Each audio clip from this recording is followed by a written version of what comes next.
So why is it that having big glasses in the 80s automatically meant that you were a nerd? It is not the case now, but it definitely was the case in the 80s. And I had the biggest glasses ever. They were the super magnifying kind that give you the giant owl eyes. And I don't know if there's a correlation between having glasses and loving to read. Maybe it was just being excluded all the time. That's what you do with your time. But I read like a motherfucker.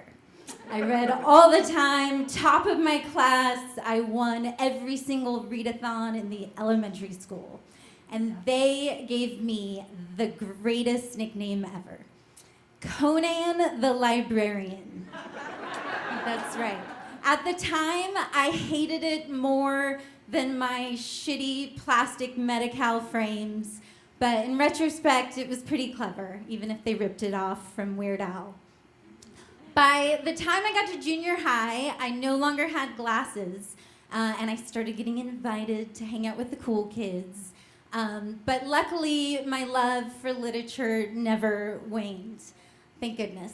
And then something very strange happened. So as my sexuality started to develop, I realized that I just kept finding myself being attracted to people who reminded me of literary characters. It's true.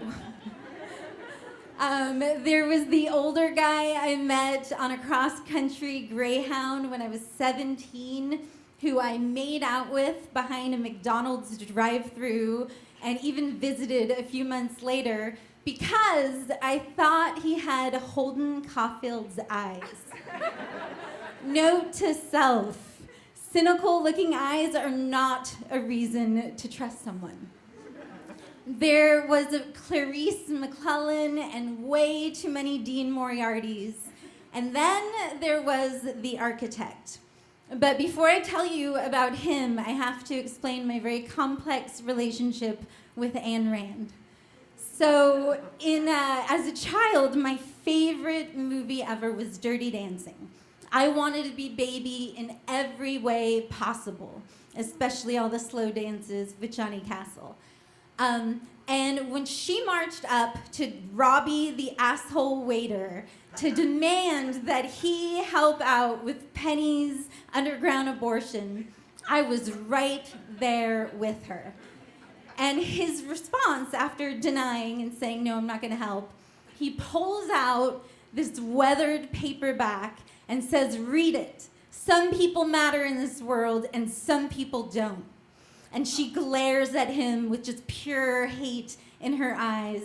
And she says, stay away from me, stay away from my sister, or I'll have you fired. And then she pours an entire pitcher of ice cold water on his crotch. Ooh, sorry.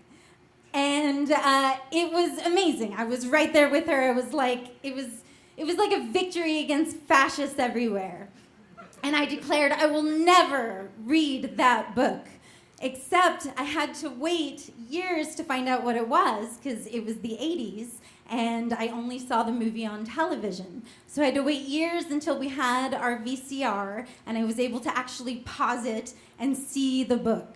And when I did, I filed away the fountainhead and vowed my allegiance to Baby. And then it took about a decade and a half of my brother debating with me that I shouldn't boycott a book my entire life because of Robbie the asshole waiter. So when I finally read it, I was shocked by how much I fell in love with the character of Howard Rourke. He was just so idealistic and his artistic integrity were so sexy to me, sexier even than Patrick Swayze's dance moves. And that brings us back to the architect. So when I met him, I immediately transferred all the love I had for Howard to this man I hardly even knew. And he just treated me like shit for about a year, stepped on my heart. It was a nightmare. He just kept choosing himself over and over again. And I was like, you know, maybe he had a lot in common with Howard Rourke after all. But as I stood there on a street corner in Denver, snow falling all around me, and watched him walk away from me for the last time, I made another pact with myself that I would leave Conan the librarian's love for literary characters on the page where they belonged. Thank you.